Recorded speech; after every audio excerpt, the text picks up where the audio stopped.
जय हिंद साथियों स्वागत करता हूं आप सभी का अपने यूट्यूब चैनल पर। साथियों आज इस वीडियो में हम आपके लिए आरपीएफ परीक्षा के लिए जीके जीएस के महत्वपूर्ण गोल्डन क्वेश्चन लेकर आए हैं। आज की वीडियो के माध्यम से आप यह पता कर सकते हो कि आपसे आरपीएफ कांस्टेबल में कहां से क्वेश्चन पूछे जाते हैं, कौन कौन से टॉपिक आपके इंपॉर्टेंट हैं, क्या आपके लिए सिलेक्टेड है। क्योंकि आज की वीडियो जो है आरपीएफ एसआई के पैटर्न को ध्यान में रखते हुए आज की वीडियो को बनाया गया है। और आज के इस वीडियो के साथ साथ हमने कुछ महत्वपूर्ण जानकारी भी आपको बताई है, जिसके सभी क्वेश्चन जो है सिलेक्टेड इंपॉर्टेंट फैक्ट के साथ आपके लिए क्वेश्चन लेकर आए हैं। तो मेरे प्यारे साथियों, अगर आप भी आरपीएफ कांस्टेबल की तैयारी कर रहे हो तो इस वीडियो को पूरा ध्यान से जरूर देखिएगा, क्योंकि आज का प्रत्येक क्वेश्चन आपके लिए सिलेक्टेड होने वाला है। तो बिना टाइम गवाए करते हैं वीडियो को स्टार्ट। बढ़ते हैं पहले क्वेश्चन की ओर। पहला क्वेश्चन आपके लिए क्या होने वाला है। पहला क्वेश्चन है आपका, सिंधु घाटी सभ्यता का सबसे पहले खोजा गया स्थल कौन सा था। ये क्वेश्चन इंपॉर्टेंट है और आपके लिए इंपॉर्टेंट हो जाता है, क्योंकि आरपीएफ एसआई में भी क्वेश्चन पूछा जा चुका है। क्वेश्चन है, सिंधु घाटी सभ्यता का सबसे पहला खोजा गया स्थल कौन सा था। तो सिंधु घाटी सभ्यता का जो सबसे पहला खोजा गया स्थल था मेरे प्यारे साथियों, आपको ध्यान रखना है, हड़प्पा जो था आपका सिंधु घाटी सभ्यता का खोजा गया सबसे पहला स्थल था, यानी डी विकल्प यहाँ पर आपका करेक्ट जवाब हो जाएगा। अगर मेरे प्यारे साथियों आप भी इन क्वेश्चनों का जवाब जानते हैं तो हमारे बताने से पहले कमेंट बॉक्स में भी इन क्वेश्चनों का जवाब जानते हैं। बात करते हैं सिंधु घाटी सभ्यता से रिलेटिव आपके कुछ इंपॉर्टेंट फैक्टों के बारे में, जहां से क्वेश्चन आपसे बन सकते हैं या आरपीएफ कांस्टेबल में आपसे क्वेश्चन पूछे जा सकते हैं। जैसे पहला क्वेश्चन है आपका, सिंधु घाटी सभ्यता का सबसे पहला खोजा गया आपका स्थल कौन सा था। तो हड़प्पा था, यही क्वेश्चन आपसे पूछा गया था।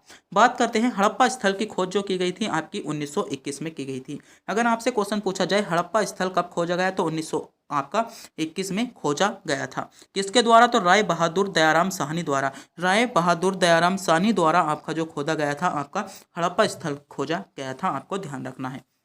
ये भी क्वेश्चन आपका इंपॉर्टेंट है। मोहनजोदड़ो का अर्थ सिंधी भाषा में आपका मुर्दों का टीला है, आपको ध्यान रखना है। ये क्वेश्चन बहुत ज़्यादा पूछा जाता है। क्वेश्चन सीधे तौर पर आपसे पूछ लिया जाता है, मोहनजोदड़ो का क्या अर्थ है।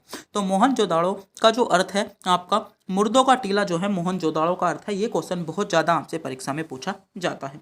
अगला क्या है, मोहनजोदड़ो को सिंधु घाटी सभ्यता का सबसे बड़ा स्थल माना जाता है। अगर आपसे क्वेश्चन पूछा जाए कि सिंधु घाटी सभ्यता का सबसे बड़ा स्थल कौन सा था, तो मोहनजोदड़ो जो था सिंधु घाटी सभ्यता का सबसे बड़ा स्थल था, और हड़प्पा जो था सबसे पहला खोजा गया स्थल था।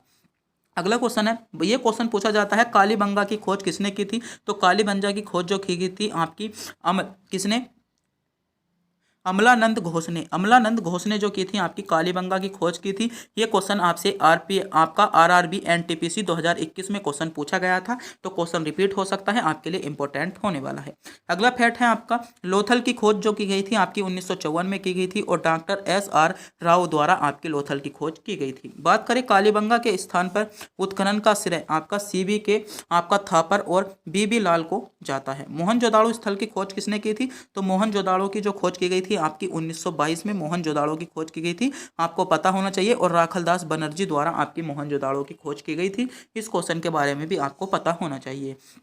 तो ये सिंधु घाटी सभ्यता से कुछ रिलेटिव इंपॉर्टेंट फैक्ट थे, जहां से क्वेश्चन आपसे पूछे जाते हैं और आपकी परीक्षा के लिए इंपॉर्टेंट भी हो जाते हैं। मेरे प्यारे साथियों, आप भी हमारे चैनल पर नए हो, चैनल को सब्सक्राइब नहीं किया है तो प्लीज़ चैनल को सब्सक्राइब जरूर करें, क्योंकि चैनल को सब्सक्राइब करने में, वीडियो को लाइक करने में आपका किसी भी प्रकार का कोई पैसा नहीं जाता। तो चैनल को सब्सक्राइब बनता है, चैनल को सब्सक्राइब जरूर कर लीजिएगा भाई। अगला क्वेश्चन है आपका, सूर्य के वातावरण का बाह्यतम परत क्या कहलाता है। यानी जो आपका सूर्य का वातावरण है उसका बाह्यतम परत आपसे पूछा गया है, तो उसका जो बाह्यतम परत कहलाता है वह आपका आभा मंडल कहलाता है, आपको ध्यान रखना है। यानी डी विकल्प यहाँ पर आपका करेक्ट जवाब होगा, जिन बच्चों ने विकल्प डी को चुना है। तो बात करते हैं सूर्य से रिलेटिव कुछ इंपॉर्टेंट जानकारी के बारे में, जहाँ से क्वेश्चन पूछे जाते हैं और आपके लिए इंपॉर्टेंट जानकारी हो सकती है।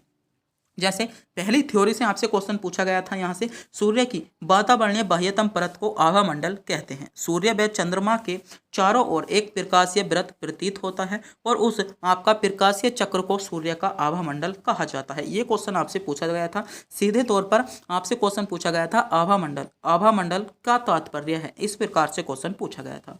बात करें सूर्य की बाहरी परतों में आपका कोरोना या आभा मंडल सूर्य की बाहरी परत कहलाते हैं। अगर क्वेश्चन पूछा जाए आपकी सूर्य की बाहरी परत क्या कहलाती है, तो कोरोना जो है सूर्य की बाहरी परत कहलाती है। ये क्वेश्चन बहुत ज़्यादा पूछा जाता है और बहुत ज़्यादा क्वेश्चन रिपीट होता है। फोटोस्फीयर की बात करें तो प्रकाश मंडल, फोटोस्फीयर जो होता है प्रकाश मंडल होता है और सूर्य की सबसे निचली व गहरी परत होती है। अगर आपसे पूछा जाए कि फोटोस्फीयर क्या होता है तो फोटोस्फीयर जो होता है सूर्य की सबसे निचली और गहरी परत को क्या कहा जाता है, तो सूर्य की सबसे निचली और गहरी परत को आपको फोटोस्फीयर या प्रकाश मंडल भी कहा जाता है। बात करें क्रोमोस्फीयर की या बड़मंडल की तो प्रकाश क्षेत्र का और सौर संक्रमण क्षेत्र के बीच स्थित होता है। क्रोमोस्फीयर क्या होता है, तो वायुमंडल जो आपका पूर्ण सूर्य ग्रहण के समय आपका सूर्य ग्रहण के समय आपका दिखाई दे जाता है, क्या होता है, क्रोमोस्फीयर आपका दिखाई दे जाता है। यहाँ से क्वेश्चन आपसे दो क्वेश्चन बन सकते हैं जो आपके लिए इंपॉर्टेंट है। एक तो सूर्य की सबसे बाहरी परत को क्या कहा जाता है, तो सूर्य की सबसे बाहरी परत को आपका कोरोना कहा जाता है। एक क्वेश्चन पूछा जा सकता है सूर्य की सबसे निचली परत एवं गहरी परत क्या कहलाती है, तो फोटोस्फीयर आपका कहलाती है। दोनों क्वेश्चन आपके लिए इंपॉर्टेंट है, आपके लिए सिलेक्टेड है। आरपीएफ क्वेश्चन में इन क्वेश्चनों के 100% क्वेश्चन पूछे जाने के चांसेस बन जाते हैं, तो आपको ध्यान रखना है ये क्वेश्चन आपसे बन सकता है, आपको इस क्वेश्चन को नोट करना होगा। अगला क्वेश्चन देखते हैं। अगला क्वेश्चन है भारतीय संविधान में वर्तमान में कितनी अनुसूचियां हैं। क्वेश्चन इंपॉर्टेंट है कि भारतीय संविधान में कितनी अनुसूचियां हैं, तो भारतीय संविधान में जो है वर्तमान में आपकी 12 अनुसूचियां हैं, आपको ध्यान रखना है। क्वेश्चन आपकी अनुसूचियों से संबंधित डिफरेंस प्रकार के क्वेश्चन आपसे पूछे जाते हैं। जैसे बात करें भारतीय संविधान में वर्तमान में कितनी अनुसूचियां हैं, तो वर्तमान में आपकी 12 आपकी अनुसूचियां हैं। अगर आपसे क्वेश्चन पूछा जाए भारतीय संविधान में वर्तमान में कितने भाग हैं, तो आपके 25 भाग हैं और 470 आपके अनुच्छेद या 470 आपके आर्टिकल है। एक क्वेश्चन पूछा गया था कि मूल संविधान में कितनी अनुसूचियां थी, तो मूल संविधान में आपकी 4 अनुसूचियां थी और 8 अनुसूचियां थी और 4 अनुसूचियां बाद में जोड़ी गई थी। क्वेश्चन एसएससी जीडी में आपसे क्वेश्चन पूछा गया था कि भारतीय संविधान के मूल जो कॉपी थी उसमें जो मूल आपका था, मूल कॉपी जो थी उसमें कितनी अनुसूचियां थी, तो उसमें आपकी 8 अनुसूचियां थी। जिनमें बात करें 9वीं 10वीं और 11वीं 12वीं अनुसूची को कब कब जोड़ा गया था, ये क्वेश्चन आपसे पूछा जाता है। तो 9वीं अनुसूची जो थी इसे प्रथम संविधान संशोधन 1951 के द्वारा भारतीय संविधान में जोड़ा गया था। 10वीं अनुसूची की बात करें तो 10वीं अनुसूची को 52वें संविधान संशोधन द्वारा आपका 1985 में जोड़ा गया। ये आपके चारों फैक्ट इंपॉर्टेंट हैं। और 11वीं अनुसूची को आपका जो जोड़ा गया था 73वें संविधान संशोधन 1992 में 11वें अनुसूची को जोड़ा गया था। वहीं पर बात करें 12वीं अनुसूची की तो 74वें संविधान संशोधन 1992 में आपका 12वीं अनुसूची को जोड़ा गया था। अगर हम बात करें 9वीं अनुसूची की कि 9वीं अनुसूची में क्या दिया गया है, 10वीं अनुसूची में क्या है, 11वीं में क्या है और 12वीं में, तो 12वीं में आपकी न्यायपालिका है, 11वीं अनुसूची में आपकी ग्राम पंचायत आ जाती हैं और आपकी 10वीं अनुसूची में दल बदल से संबंधित कानून आ जाते हैं। आपको बताना है 9वीं अनुसूची में आपका क्या है। अगर आपको ये क्वेश्चन हम आपको टेस्ट के रूप में देते हैं, आपको इस क्वेश्चन का जवाब हमें कमेंट बॉक्स में बताना है, क्योंकि हमने 3 अनुसूचियों को आपको बता दी हैं। आप अगर आरपीएफ कांस्टेबल की तैयारी कर रहे हो तो आपको इस क्वेश्चन का मेरे प्यारे साथियों पता होना चाहिए कि भारतीय संविधान में 9वीं अनुसूची किसका वर्णन करती है। भारतीय संविधान में 9वीं अनुसूची किसका वर्णन करती है। अगर आप भी इस क्वेश्चन का जवाब जानते हैं तो जल्दी से जल्दी हमें कमेंट बॉक्स में जरूर बताएं। अगले क्वेश्चन पर बढ़ते हैं। अगला क्वेश्चन है पांडुचेरी किस उच्च न्यायालय के अधिकार क्षेत्र में आता है। यह भी क्वेश्चन आपके लिए सिलेक्टेड है। क्वेश्चन है आपका पांडुचेरी किस आपके उच्च न्यायालय के अधिकार क्षेत्र में आता है। तो बात करें पांडुचेरी की तो पांडुचेरी जो आता है वह आपका मद्रास उच्च न्यायालय के अधिकार क्षेत्र में आता है, आपको ध्यान रखना है। और क्वेश्चन पूछा गया था कि मद्रास आपके उच्च न्यायालय की स्थापना कब की गई थी, तो 1862 में आपके मद्रास उच्च न्यायालय की स्थापना की गई थी। बात करते हैं कुछ महत्वपूर्ण हाई कोर्ट और उनसे संबंधित महत्वपूर्ण जानकारियों के बारे में, जहां से क्वेश्चन पूछे जाते हैं, आपकी परीक्षा के लिए इंपॉर्टेंट फैक्ट बन जाते हैं। जैसे पहला ही क्वेश्चन आपके लिए पहला ही फैक्ट है कि पांडुचेरी जो आता है आपका मद्रास आपका उच्च न्यायालय के अधिकार क्षेत्र में आता है। मद्रास उच्च न्यायालय जो है भारत के तमिलनाडु प्रांत का न्यायालय है। कहाँ का है, मद्रास जो आपका उच्च न्यायालय है वह भारत के तमिलनाडु क्षेत्र का न्यायालय में है। और मद्रास उच्च न्यायालय है कहाँ पर, तो आपका चेन्नई में है। बात करें मद्रास उच्च न्यायालय की आपकी स्थापना कब हुई थी, तो 1862 में आपकी मद्रास उच्च न्यायालय की स्थापना हुई थी। इस क्वेश्चन के बारे में आपका पता होना चाहिए। और सबसे ज़्यादा जो इम्पोर्टेंट क्वेश्चन है गुवाहाटी उच्च न्यायालय से बहुत ज़्यादा क्वेश्चन पूछे जाते हैं। गुवाहाटी उच्च न्यायालय जो है असम, अरुणाचल प्रदेश, नागालैंड और मिजोरम का आपका न्यायालय क्षेत्र के अंतर्गत आता है। क्वेश्चन आपसे पूछा जाता है नागालैंड का उच्च न्यायालय कहाँ पर है, तो नागालैंड का उच्च न्यायालय आपका गुवाहाटी ही न्यायालय जो है आपका नागालैंड का है। मिजोरम का भी आपका उच्च न्यायालय जो है आपका कहाँ का है, गुवाहाटी का ही है, और अरुणाचल प्रदेश और असम का भी। इनकी आपकी जो पीठ होती हैं, जैसे आपका लखनऊ उच्च न्यायालय है, लखनऊ में आपकी क्या है, न्यायिक पीठ है आपकी किसकी, इलाहाबाद आपकी हाई कोर्ट की। तो इसी प्रकार इनकी पीठ बनी हुई है, मगर आपके उच्च न्यायालय, यहाँ से क्वेश्चन बहुत ज़्यादा पूछा जाता है। ये फैक्ट आपके लिए बहुत ज़्यादा इंपॉर्टेंट होने वाला है। यहीं पर बात करें, कलकत्ता उच्च न्यायालय के अंतर्गत पश्चिम बंगाल और आपका क्या आता है, अंडमान निकोबार न्यायालय आपका आता है। आपको ध्यान रखना है, क्वेश्चन पूछा जा सकता है। अंडमान निकोबार द्वीप समूह आपका किस क्षेत्र के अंतर्गत आता है, यानी किस न्यायालय के अंतर्गत आता है, ये जो आता है आपका कलकत्ता, इसमें आपका सही जवाब होगा। हैदराबाद उच्च न्यायालय के अंतर्गत आपका क्या आता है, तेलंगाना आता है, आपका ध्यान रखना है। अगला क्वेश्चन देखते हैं। अगला क्वेश्चन है, कौन सी ग्रंथि अन्य आपकी अंतःस्रावित ग्रंथि कार्यों को प्रभावित करती है। तो कौन सी ग्रंथि है, आपका सभी को पता होगा, पिट्यूटरी ग्रंथि यानी पीयूष ग्रंथि, इसमें सी विकल्प के साथ आपका सही जवाब बन जाता है।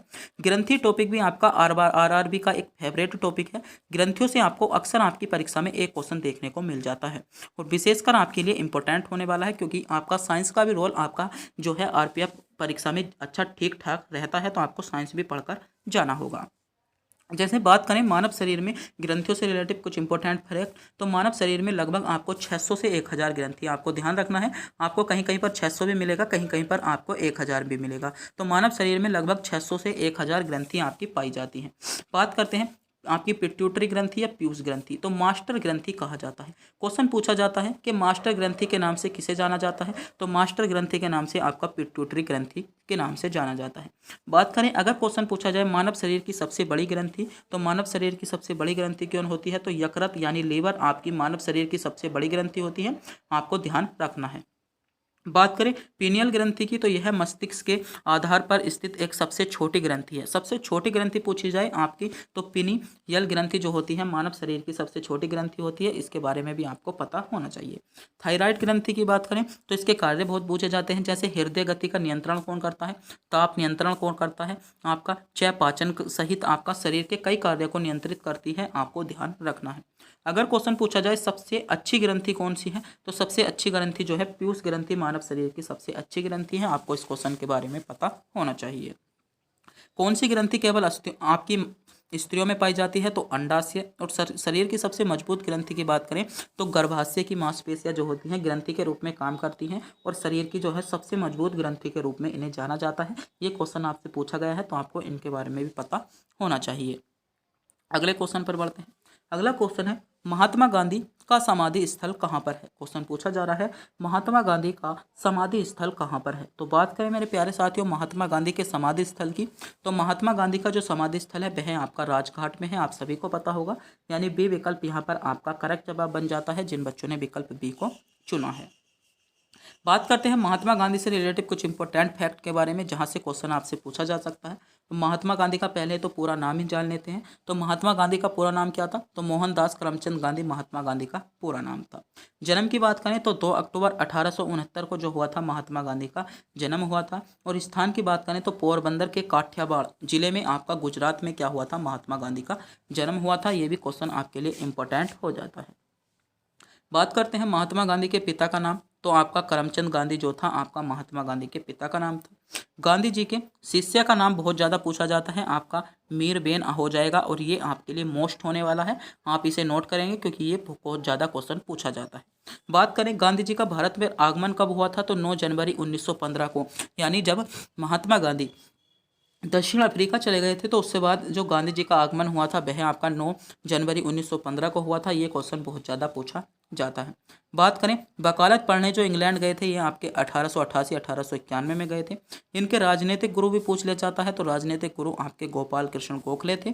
और इन्होंने प्रथम सत्याग्रह कहाँ पर किया गया था, तो इनका प्रथम सत्याग्रह आपका चंपारण 1917 में इन्होंने प्रथम सत्याग्रह किया था। ये क्वेश्चन पूछा जाता है कि महात्मा गांधी ने प्रथम सत्याग्रह कहाँ पर किया। अधिकांश बच्चे इसमें जो है दांडी यात्रा लगा कर आते हैं, यानी दांडी मार्च यात्रा आपकी लगा कर आती है।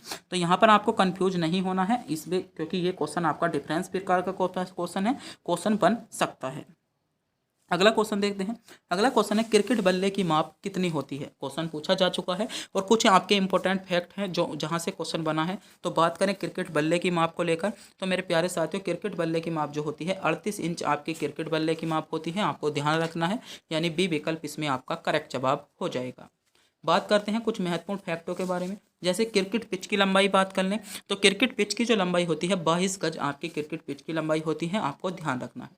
यहीं पर बात करें क्रिकेट बल्ले की माप आपकी 96.5 सेंटीमीटर या 38 इंच भी आपके क्रिकेट बल्ले की माप होती है। क्रिकेट बॉल के वजन की बात करें तो बॉल का वजन कितना होता है, तो 5.5 से आपका 5.75 ओंस आपका होता है। यहीं पर वॉलीबॉल गेंद की परिधि पूछी जाती है। ये क्वेश्चन जो है आपसे एनटीपीसी एसआई में आरपीएफ एसआई में क्वेश्चन पूछा गया था और एनटीपीसी में क्वेश्चन रिपीट हुआ था कि वॉलीबॉल गेंद की परिधि। तो आपको ध्यान रखना है 66 सेंटीमीटर के लगभग आपकी वॉलीबॉल गेंद जो होती है उसकी परिधि होती है। वॉलीबॉल गेंद का भार कितना होता है, तो 270 कितना होता है, 270 ग्राम की आपकी वॉलीबॉल गेंद होती है। क्रिकेट स्टंप की ऊंचाई आपकी 28 इंच, जो आपके क्रिकेट के स्टंप होते हैं यानी जिनको हम विकेट भी बोलते हैं, तो क्रिकेट स्टंप जो होते हैं उनकी ऊंचाई कितनी होती है, तो आपकी 28 इंच होती है।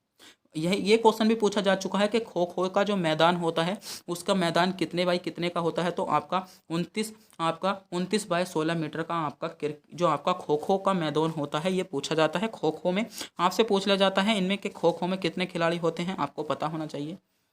रग्बी फुटबॉल की बात करें तो इसका जो मैदान होता है वह आपका 110 बाई आपका 75 गज का होता है। और कबड्डी का मैदान कितना होता है, तो 12.5 मीटर गुणा आपका 10 मीटर का आपका होता है। ये भी क्वेश्चन आपसे बन सकते हैं, आपके इंपॉर्टेंट फैक्ट थे, इनके बारे में भी आपको पता होना चाहिए। अगला क्वेश्चन है, इनमें से किसने अजमेर में अढ़ाई दिन का झोपड़ा निर्मित कराया। क्वेश्चन पूछा जाता है और बहुत ज़्यादा क्वेश्चन इंपॉर्टेंट भी है। तो किसने कराया था, आपका कुतुबुद्दीन ऐबक ने कराया था, सभी को पता होगा, यानी बी विकल्प यहाँ पर आपका करेक्ट जवाब होता। तो बात करते हैं कुछ महत्वपूर्ण स्थल और उनसे संबंधित आपके फैक्टों के बारे में जो क्वेश्चन आपसे पूछे जाते हैं या अभी तक आपसे आरआरबी में क्वेश्चन पूछे गए हैं। जैसे दीवाने खास आपका आगरा पोर्ट उत्तर प्रदेश में स्थित है, शाहजहां द्वारा निर्माण कराया था। भरतपुर के किले की बात करें तो भरतपुर का किला जो है आपका भरतपुर राजस्थान में स्थित है और राजा सूरजमल द्वारा निर्माण कराया था। शेरशाह का मकबरा आपका शेरशाह के पुत्र द्वारा बनवाया गया था। जहांगीर महल की बात करें आपका आगरा उत्तर प्रदेश में स्थित है और जहांगीर महल आपका अकबर द्वारा बनाया गया था। चीनी का रोजा आपका शाहजहां का हो जाएगा।